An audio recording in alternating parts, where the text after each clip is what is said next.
It's recording. Anyways, hello. We're going to talk about fall 2021 anime.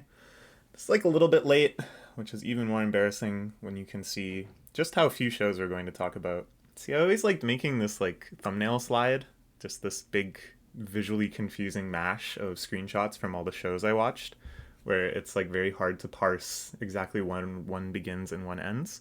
But now there's only three. Only three shows are going to be discussed in this video because I've been slacking. It's no good. We're gonna start with the long list of stuff I didn't watch. Attack to OP Destiny. This was like a Madhouse Mappa collaboration, so I was very curious about it, and the premise seemed quite insane. I think it's like a hard 50-50 if it would be like fantastic or like the stupidest thing you've ever seen. I didn't hear anyone like praising it or telling me to watch it or anything, so maybe it was just the stupidest thing I've ever seen and I didn't need to watch it at all. But I don't know, it seemed quite interesting. I wanted to watch it, but as you'll see, the theme of all of these is I had every reason to think it would be interesting, but I just didn't really have the time or energy or interest. This one, Mayuruko-chan, it's about this girl that can see supernatural things and ghosts and zombies and demons and stuff, but just wants to live a normal life, and so kind of like blocks it out and ignores it. Seemed like fun. It seems like something where I would read the manga of it easily, but the actual full length show didn't appeal to me that much. This Kyuketsuki Sugu Shinu, a friend of mine told me to watch it. It's a madhouse comedy. It sounded really good. It's about like vampires trying to integrate into normal society or something. Sounded just like a very silly sitcom-y time. I probably would have liked it. Probably really good production, but alas, I just didn't prioritize it. Sakugan was like an action series that I remember thinking, oh, this looks interesting when we were doing the preview video. And then I actually heard it was quite interesting and quite well made. But again, alas, I need to be more disciplined and watch more shows. All of these potential masterpieces are slipping through my fingers. This, I was considering watching Yuki Yuna wa Yusho, whatever. Yuki Yuna is a hero. The first season I thought was like pretty solid, and then I watched some of the supplementary stuff. But I think I'm still behind. I think there's still things I haven't seen that I should watch before I watch this. I was kind of in the mood for something like this. I haven't seen one of these kind of like edgy magical girl shows in a while, and I kind of wanted to know like what is the current meta. I guess I watched Magia Record, but that's like a whole other debacle. But this is a genre that I have like a morbid fascination with because I haven't really found any of them all that compelling since Madoka, but I still kind of keep wanting to see how are they grappling with the legacy of Madoka? How are they trying to surpass it? How are they trying to make something relevant? When, 90% of the people watching are just going to be like, oh, this is worse than Madoka. So, I don't know. I was curious, but I just couldn't make the effort. Lupin the Third Part 6, I really want to watch this. I really, really enjoyed Part 5, which we watched in my anime watching club, and I think they're watching Part 6, but I've kind of fallen out of that club just because I always end up behind, and then I can't find time to watch it before Wednesday. I don't know. It's again just reflecting priorities in my life. But I have every reason to think this will be a lot of fun, and it's got like a nice timeless feel, it's just such a classic franchise, such a storied legacy that it doesn't matter when you watch it. There's no need to be on the ball with the Lupin discourse. So Osama ranking, I am watching. It's a 2-core, so we'll talk about it a season from now in March or April or whenever. I'm really, really liking it. It's fantastic. Extremely well produced with such a unique animation style. The world building, I think, is like One Piece tier. It reminds me a lot of One Piece, just the blend of like seriousness and wackiness and hype, where, even if a character isn't depicted as cool in any sort of traditional way, they can still make them seem extremely cool just through like story positioning and the impact that they'll have. Oh, I was gonna talk about. I was supposed to put Aquatope on this list too because I ended up dropping Aquatope, which I felt bad about because I was really enjoying it for a while. I love these PA working people type shows. I love aquariums. I loved the characters. I love their deep friendship. I don't know. I wanted to keep watching it, but I was so far behind. I was like on episode 9 or 10 when it finished, and the prospect of getting caught up was just too overwhelming. So maybe sometime, but not right now. And there's like another show I wanted to talk about too that I know aired last season and people liked it, and I wanted to talk about why I didn't watch it, but I guess it doesn't really matter because these are things that I didn't watch, so I can't really say all that much about them. Let's talk about shows I did watch, starting with this, the Heike Monogatari. I was pretty excited for this as soon as it was announced. I love Science Saru. I love pretty much every Science Saru project I watch. And the idea of them doing a historical drama, taking this actual story from Japanese history and putting their own very unique spin on it, seemed pretty exciting. And it lived up to all the hype that I had. The Science Saru production was just absolutely beautiful and stunning as always. They had this really amazing mix of very like classical character animation. We'll get into that a little bit more. And very like classical art based scenery and landscape shots and stuff. But then there was like very hyper modern aspects too. Like the soundtrack had this like Virgin Babylon-esque glitch classical, glitch orchestral kind of feel to it. It had this really wonderful timeless enchantment, especially just in the backgrounds. Just this depiction of old Japan was really stirring, really evocative, really like made you feel immersed in it. Sometimes it reminded me of ukiyo-e, like woodblock printing. Sometimes it was like the sume-e, like long bleeding ink, drifting sense. And the diegetic art in it was fantastic too, that whenever you go into the houses of these nobles and they have like the big ukiyo-e printings on like the silkscreen doors and stuff behind them, those were always really stunning too. And the way they compose shots around that with like the characters positioned in front of that artwork, it's phenomenal. Character animation was absolutely fantastic. Such a strange sweet spot of both like real gravity and dignity in some scenes, and with some characters, and then others have such goofy and explosive personalities, especially as the series advanced and you got things like what's that guy's name, Yoshida, the like bandit warlord dude, and no, Yoshida was the head of the Genji clan. Yoshida was goofy too though. What was that guy's name? The bandit warlord dude, you know who I'm talking about. And Yoshitsune was like so sharp. It was almost like self-parody. He seemed like a Go Nagai character. The more extreme they became, and yet their like position within the story and their sphere of influence also growing alongside like the hugeness of that personality. I really, really like that. I was really, really impressed with like how much gravity they could lend to these characters that on the other hand were so extreme and explosive and goofy. The whole presentation reminded me a whole lot, and this is a huge compliment, of Tezuka's historical manga. Things like Buddha is probably the most famous example, and just an absolutely wonderful series. A really strange mix of historical weight and then like slapstick comedy. And somehow neither side undermines the other, but just kind of reinforces this sense of classicness almost, of an enduring legacy of this story itself. Okay. But I'll be real with you. Around the middle, when the plot is getting like really complex, and there's like 4 or 5 different agents that all want something, for periods of maybe 5-10 minutes, I would have no idea what was going on. I had no clue what anybody was talking about. It's because there's so many characters that are just like whatever mori, Kore Mori, Tsuke Mori, Suri Mori, I don't know, there's a lot. What's his face? The dad, he was a Mori. And then, so they throw out these names offhand in conversation, and I'm like, I don't remember which one that is. And then people mention by relation, oh, my father said such and such, oh, my brother is coming, oh, I can't believe my son did such and such. I'm like, I don't remember who your son is. I don't remember who your father is. And so many emperors. Everyone felt like they were an emperor. They kept giving all these different emperor titles. And I know that later that becomes a plot point. Who is the legitimate emperor of Japan? The capital is where the emperor is. Oh, they're naming this kid also emperor.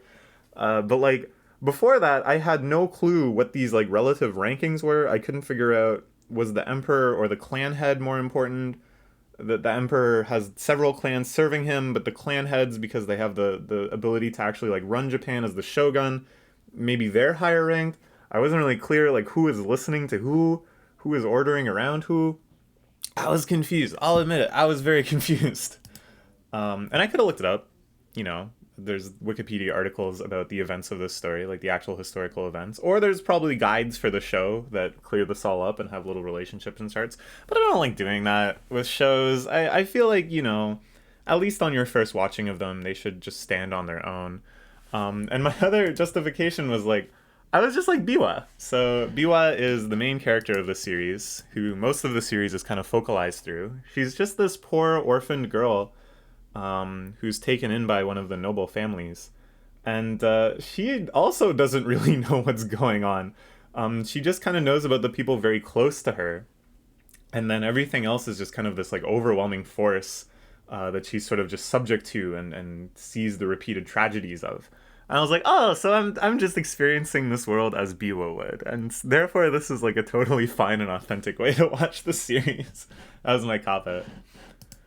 But like Biwa, as the series progressed, especially in like the last 5 or 6 episodes, I began to really understand my scope of understanding, and I really empathized with Biwa's sense that she too had a sort of responsibility to witness, to understand, and to tell these stories. And oh man, once the series started having that kind of impact on me, I think what's amazing is this is like a story not just depicting the events of the Heike story, but a story of the telling of the Heike story, of why this exists as a story in the first place. And this is an interesting thing to me in general. Whenever they have these historical dramas that go over events that actually occurred in real history, but they throw in like supernatural elements, they throw in, you know, whims of gods and prophecies and karmic retribution.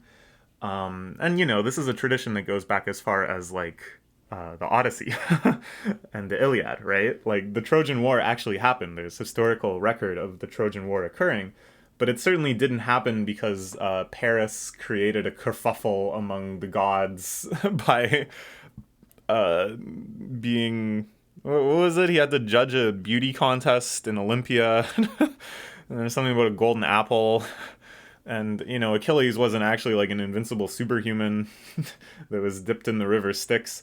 None of those things happened, but contemporarily to when the story was being told, or in maybe just a few hundred years after, these supernatural and then the real memory of the history were kind of like in conflicting you know, cultural memory.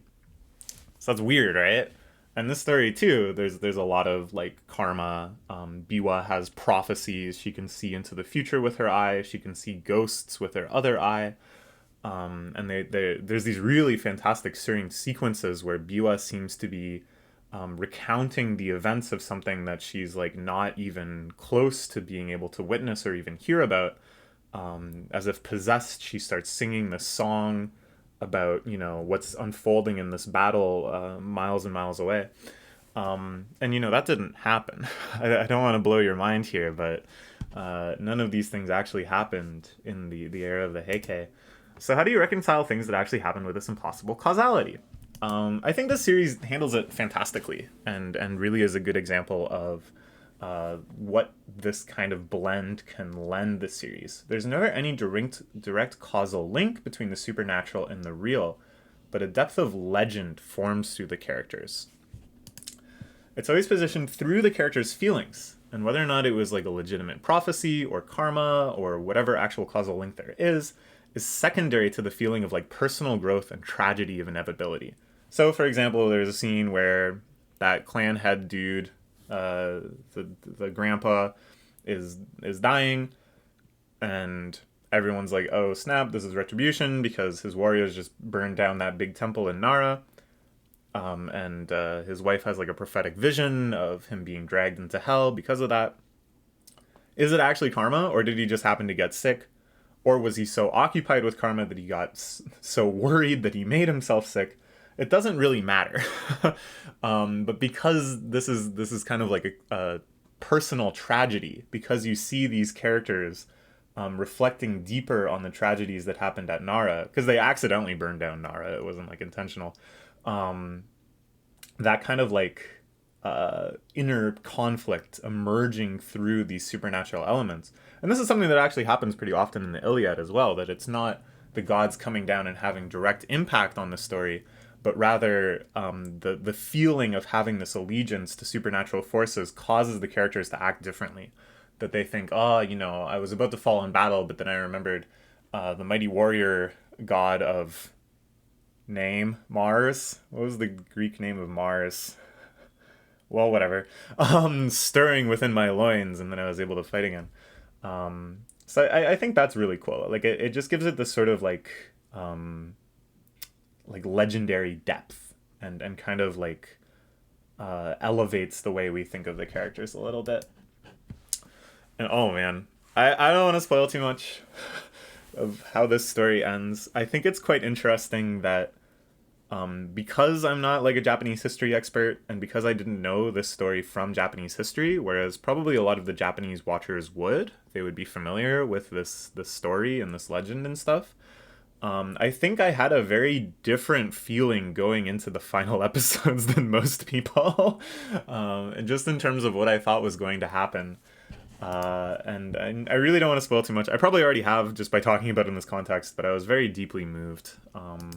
And part of me, honestly, was like, ugh, whatever. All these nobles were jerks anyways. There's very few purely sympathetic characters in this series. Almost all of the people in the Heike and the capital and the Genji are like assholes. And not all of them, but most of them. And you don't really feel super sympathetic to one clan's legacy over the other or anything like that. And also, through the whole thing, I'm a dirty commie leftist, so this sort of thing bugs me, that it's mostly about these nobles living the high life and occasionally having to go to war, oh boo-hoo. And then very rarely do they focus on the underclasses, the peasantry, who are often like poor and starving. There's some scenes that show it, which only really drives home how insufficient this is as like a social portrait. That we're expected to be caught up in the affairs of these nobles, when to the peasantry, they just don't really give a shit. Regardless of these complaints, I was very, very moved. I felt deeply moved by this senseless tragedy of the ages. And I think that's the masterful power of Science Saru, that they took this story that on paper I could read it and be like, oh, all right, and depicted it in such a way that it really brought out a depth of emotion in me. All right, good stuff. Gonna give this an 8.5. Part of me wants to give it a higher rating. The last few episodes, I think, on their own, I would give a higher rating to, when I got really caught up in it and moved. But throughout most of it, it's much more just kind of not so emotionally impactful and more just like interesting and beautiful. So, yeah, it's good. I think if I was like a Japanese history buff and I was like, haha, what a funny depiction of Yoshida, that really does line up in a funny way with the depictions I've read of him in my historical documents, then the show could easily be a 10. But I'm not that person. Okay, let's move on to Komi-san wa Komyushou desu. Komi-san can't communicate. Komi-san has a communication disorder. This I was very impressed by. This I think is like the ideal rom-com adaptation. For a long time now, we've been seeing kind of the most popular rom-coms. They get animes, they get really hyped up, and then they kind of suck. Not since Shaft adapted Nisekoi. Someone just like nail it to this extent. And because the Komi-san manga is way better than the Nisekoi manga, it's really, really next level. They really knocked it out of the park with this. The production really amazed me. It's very Shaft-esque. A barrage of animation styles, diegesis breaks, show within show, four-wall breaking, manga and anime, semi-ironic sakuga, sudden tranquility, and just expert comedic timing. They had it all. They did it all absolutely masterfully. The timing especially, I think, really elevates some of the manga's like most classic moments. The manga did a really good job in like 4 comas and modified 4 comas and stuff to depict the comedic timing of Komi-san's like silence. Is the big example. But in the anime, they do such a great job that you feel it even stronger. I think all of those hilarious shots where, such as everything is being built up in the character's mind. Tadano has like his internal monologue about what Komi-san must be feeling. Everyone is like on the edge of their seat waiting to see how this situation resolves, and then it just cuts to Komi-san nervously shuddering, totally silent for like a minute. Not really a minute, but it feels like a minute. It feels like 20 minutes. And it's just hilarious. It's just very, very well done. And then like, the insanity of this series, the chaoticness of the cast, the way so many jokes kind of operate on like a chorus basis where everyone else in the class is just kind of exploding with their unique personality gimmick and stuff. I think that came across really, really well in the anime too. I was worried if they adapted this, they would use this as an excuse to really drag things out, because the timing of a scene like that in manga, you kind of just have this barrage of panels.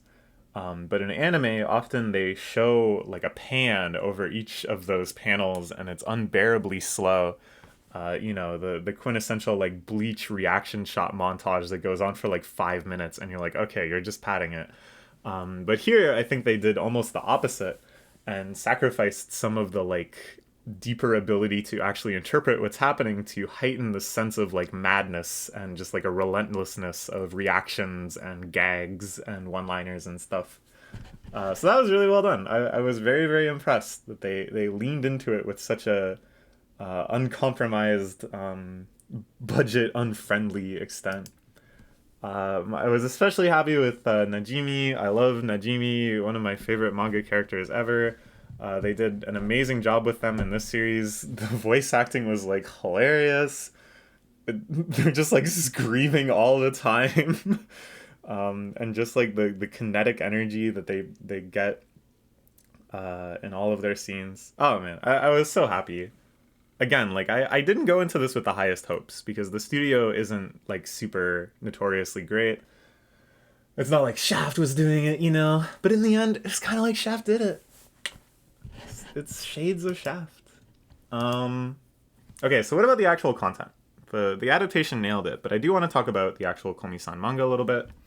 Because the series is a pretty big deal. Among manga fans, it's one of like the big ones these days, ones that everybody's talking about when new chapters come out. And it's sort of a polarizing one. On the one hand, it's the Make 100 Friends sort of series that everybody loves. Bochi and Komi-san are both some of the like highest rated series on manga decks, some of the most consistently popular among this like dedicated slice of big manga fans. And I think, the more I think about it, is the Make 100 Friends story actually just the ideal structure for a story? Is it the pinnacle of fiction writing? Have they figured it out? Have they solved the formula?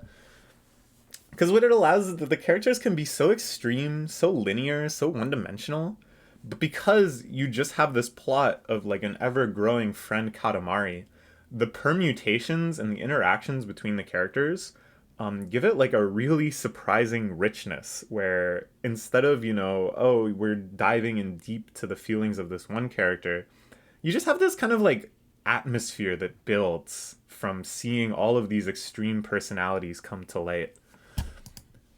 And I think Komi-san really does this with an even greater like world building. The stuff in the anime didn't really cover this so much, but in the manga, once they get like the other class involved, and then Komi-san's little brother and Tadano-san's little sister and their whole class gets involved. And then there's like all the shopkeepers and all like the side characters that exist kind of out in the world. There was one scene in the anime. The anime did cover this one part that I think is a great example where they're going around giving out flyers for the cultural festival.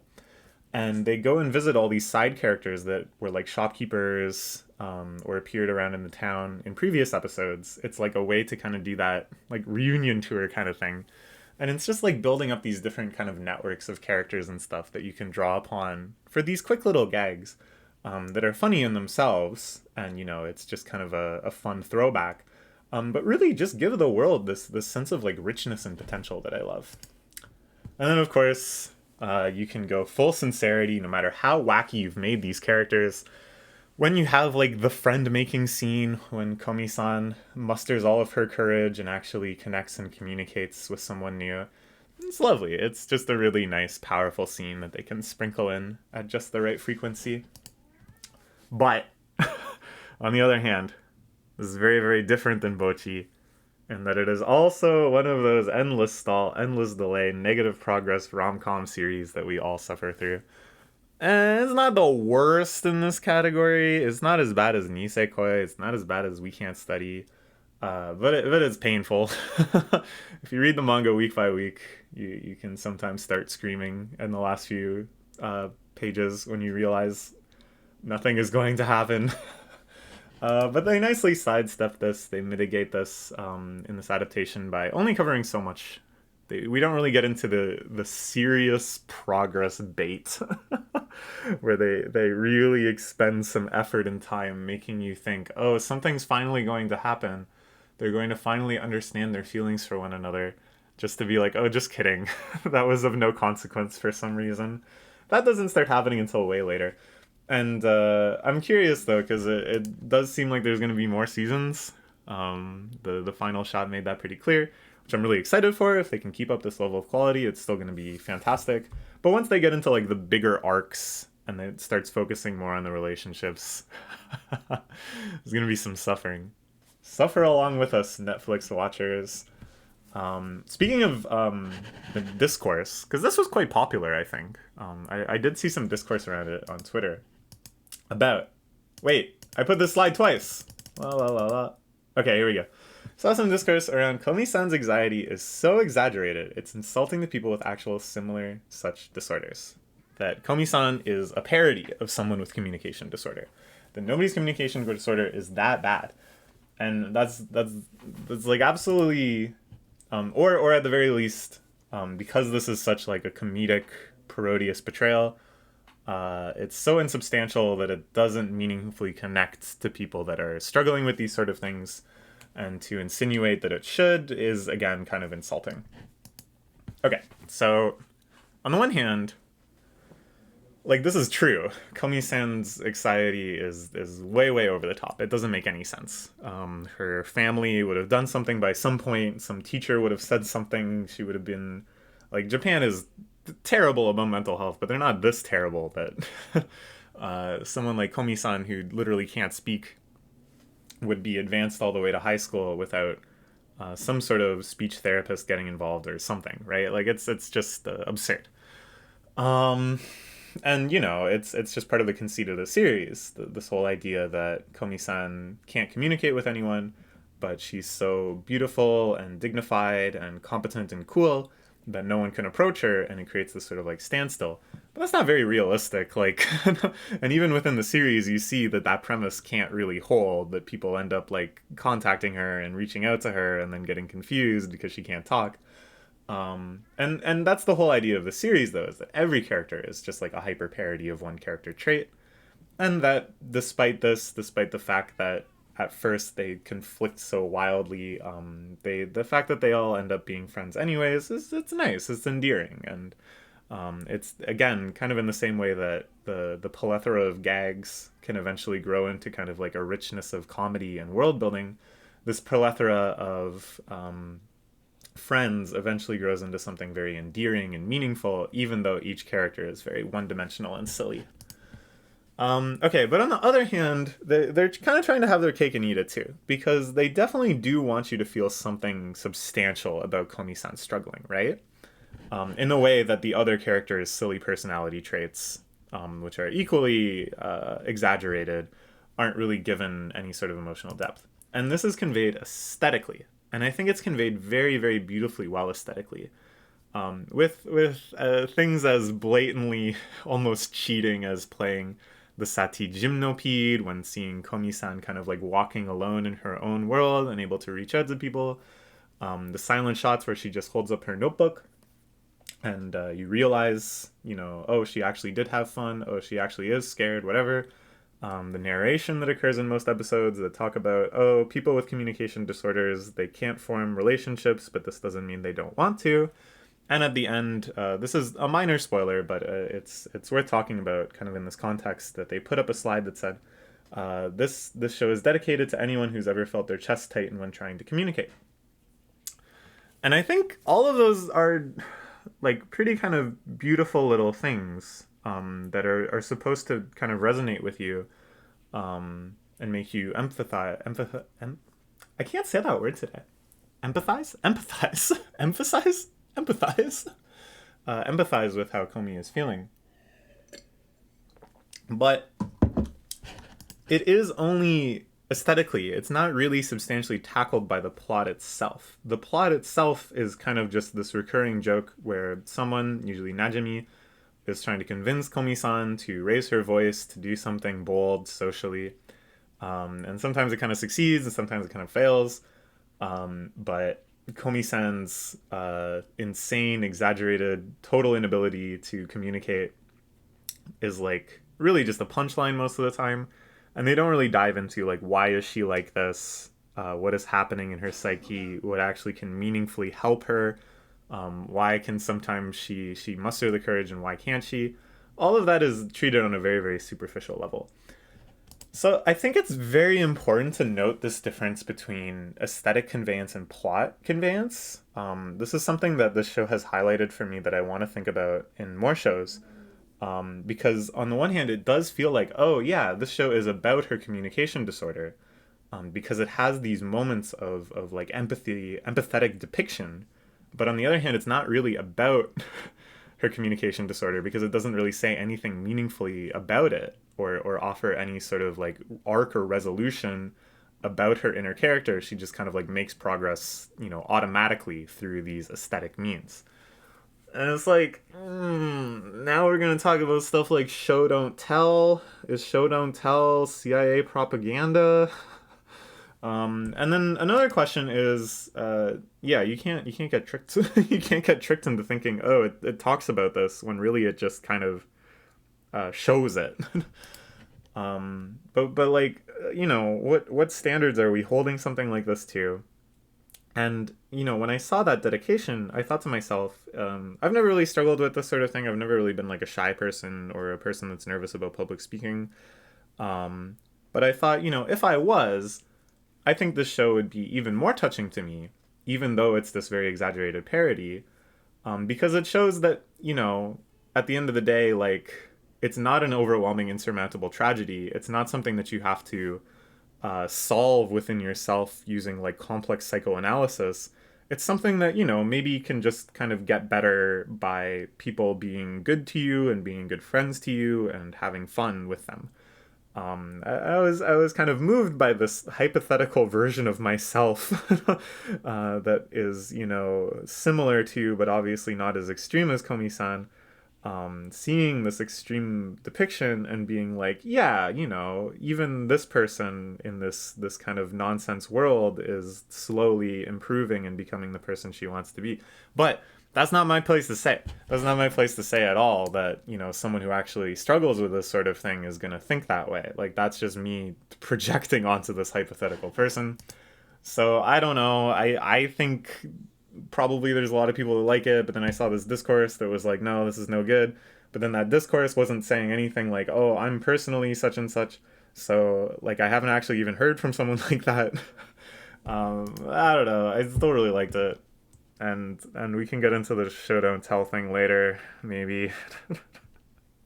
Anyways, yeah, I really like this. I thought this was super, super well done. I really enjoyed it. It's 9.5. I think the only thing that would have made it better is, like, it wasn't super balanced, I guess, between a sense of romance and comedy. It was like 75 romance, 25 comedy. But I think when this sort of rom-com is at its peak, it's like a solid 50-50. All right, let's talk about another rom-com. This one I think is actually pretty close to the 50-50, but it's not as good in a lot of other ways. This is Senpai ga Uzai, Kouhai no Hanashi, a story of a Kouhai with an annoying senpai, or more commonly referred to as my senpai is so annoying. And that's what it's about. It's a very traditional rom-com. It's in an office setting. It's about this woman who's working in an office, and her senpai is really annoying. But deep down, she loves him. But he's annoying. Dogakomo made it. My friend who's an animator did a ton of cuts on it. Did you see this scene where the characters are playing a fighting game and you're like, whoa, look at how accurately that fighting game was depicted. That's so genius and inventive. That was my friend's cut. The manga is acclaimed by my friends that read this sort of manga all think it's great. So I just basically had to watch it. Like that was enough to overcome the inertia I had on a lot of other series that prevented me from picking it up. And it was fine. The Dogoko production was actually pretty tame for them, besides my friend, besides the Jura cuts. But yeah, it wasn't nothing mind-blowing. There wasn't really that much like Sakuga. They didn't do any like crazy diegesis stuff. Most stuff was like pretty tame and on model. That's like fine. Like it was still really solid, really competent, but a little disappointing. The romance had some nice moments. Not a ton of progress, but that's fine. This is just, one season of anime. I'm sure it doesn't really get that far into the manga or anything. Probably the manga hasn't made much progress either, but whatever. And then they did, the classic, there's a side couple, and then the side couple progresses in their relationship a lot faster. That's a very common trope, but it's, it's fun. It kind of lets you have that nice romance feel without, needing to hurry along the main characters. It was pretty funny, lots of good gags, plot lines based around like a long snowballing misunderstanding or something. Very typical comedy sitcom type of writing. It's fine. Good balance of work stories, holiday stories, low-key things, eventful things. It's always fun. The expanded universe, of their friends make friends with their friends, the grandpa, the ramen shop owner, just the things that, give a sense of persistence outside of what's being focalized in the story. All of that was fine, but kind of flimsy. And comparing it to Komi-san, I think, is a great example. It didn't really have that sense of, like, potential, where all of the characters are so like explosive and kind of just like waiting in the wings for their like gag. And Komi-san, Kaguya-sama, they really do a great job of like building a universe with like very strong comedic potential. So it was just fine. The OP was really catchy. It's like lots of plots where at some point someone is just like sitting around and then they get like harassed and then another character like steps in. I think this happens like 5 times. And it's not always just like a girl, getting rescued by love interest man. But like totally other configurations of characters, this happens too. And it's like, is this really the only conflict you can think of? Is some like hooligans show up and get mad for like no reason? It's very strange. Japan is not like that in my experience. So yeah, this one is fine. I guess I don't have a whole lot to say about it. Just kidding. We're going to talk about office rom-com ideology. America versus Japan. I don't expect anyone cares about this. But I was watching this, and I was thinking about what would the American sitcom equivalent of this be like? How would it be different? Because I watch a lot of, like, American sitcoms set in the workplace, and then I watch a lot of, like, Japanese, rom-coms and sitcoms and stuff set in the workplace. So, I gotta dig through the ideology. I am already eating from the trash can all of the time. The name of this trash can is anime.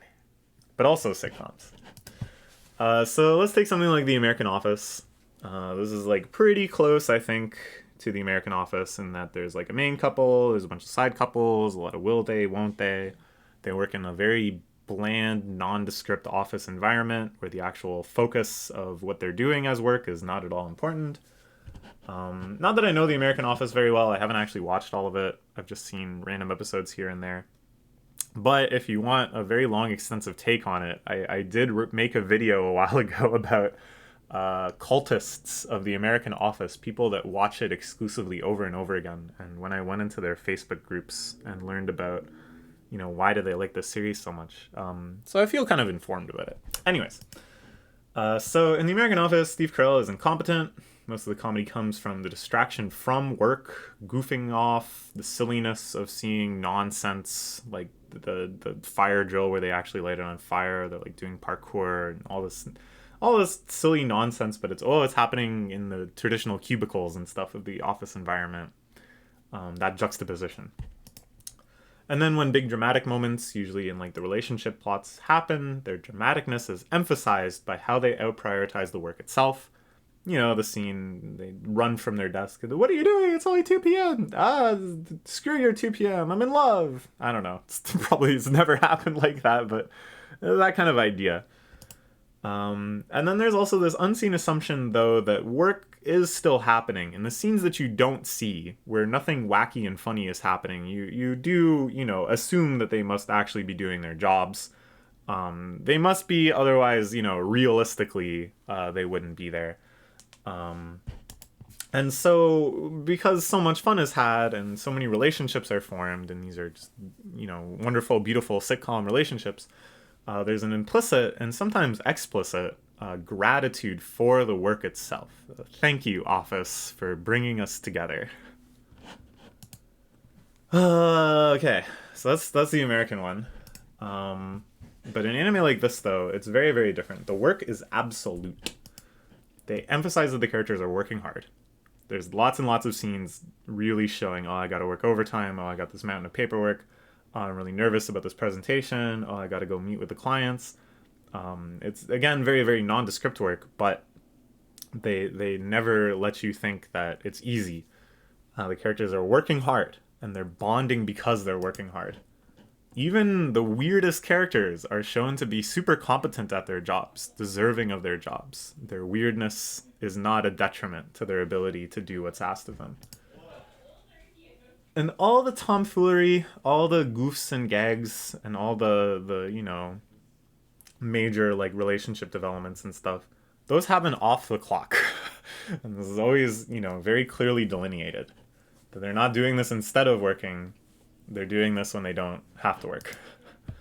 And usually I'd say like the shows that really emphasize the working culture of Japan, or at least like the sitcomified working culture of Japan, are things like PA Works Working People series, like Aquatope, which I didn't finish unfortunately, or Shirobako, or Iroha, Sakura Quest. I think that's all of them. I don't know why I named all of them.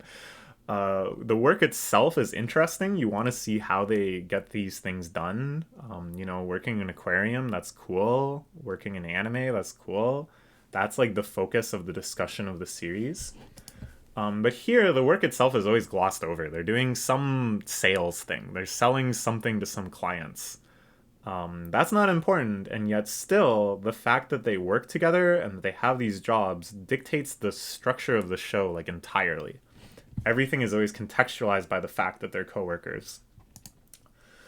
Okay, so what messages are being sent by this two different types of office politic? And the first, it seems like the American depiction is more subversive.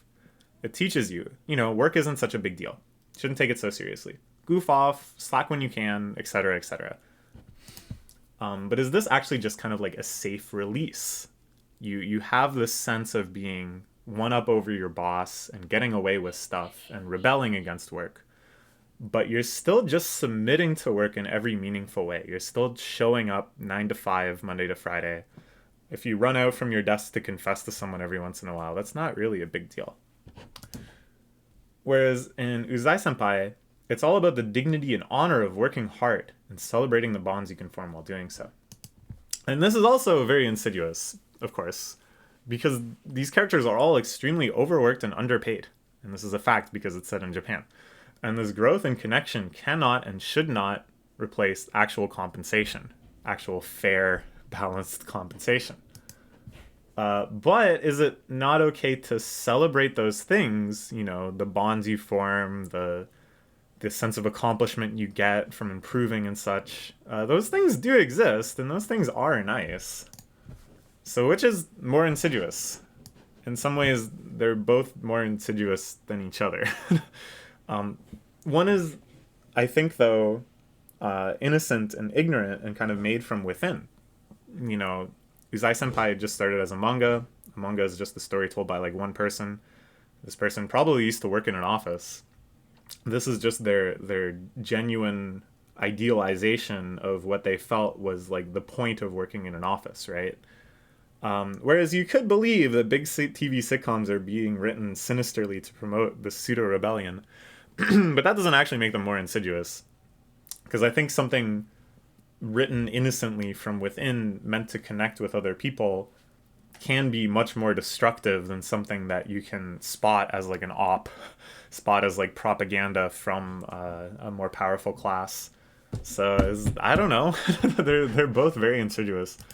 Is there an answer? Is there a third way of depicting this that actually reflects something like reality? Of course there is.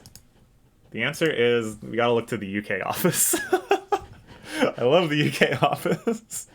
It's so good. It's so good. What does the UK office say? Only it has the correct take. Work is suffering, not just despite the opportunities for rebellion and the connections we make, but often because of those things too. The human element isn't the salvation of the office, but actually its most toxic weapon. And even within the UK office, though, they relented and they made the Christmas special where everyone gets a happy ending.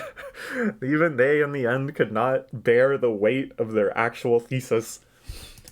But think about Mark Fisher. If David Brent and Stephen Merchant, Ricky Gervais, those people don't have the message. Mark Fisher surely does. Communication and camaraderie are being appropriated as work, so that any connection within that space is still confined as work. We must meaningfully rebel against the tyranny of work, not just playsate it with prank and romance. Anyways, Uzai Senpai was pretty decent. It was an 8. And that's it. That's it for my anime reviews of this season. Let me know. What's up? Should I have watched any of these? Should I have watched the other show that I meant to mention and I forgot? What should I watch next season? What do you think will make the top 10? We're going to do the top 10 next, but it probably won't be for a while. And you can probably just infer by, if you watched all 4 seasonal videos, you probably have a good sense of what the top 10 is, but we'll still do it because it's fun. Okay, bye.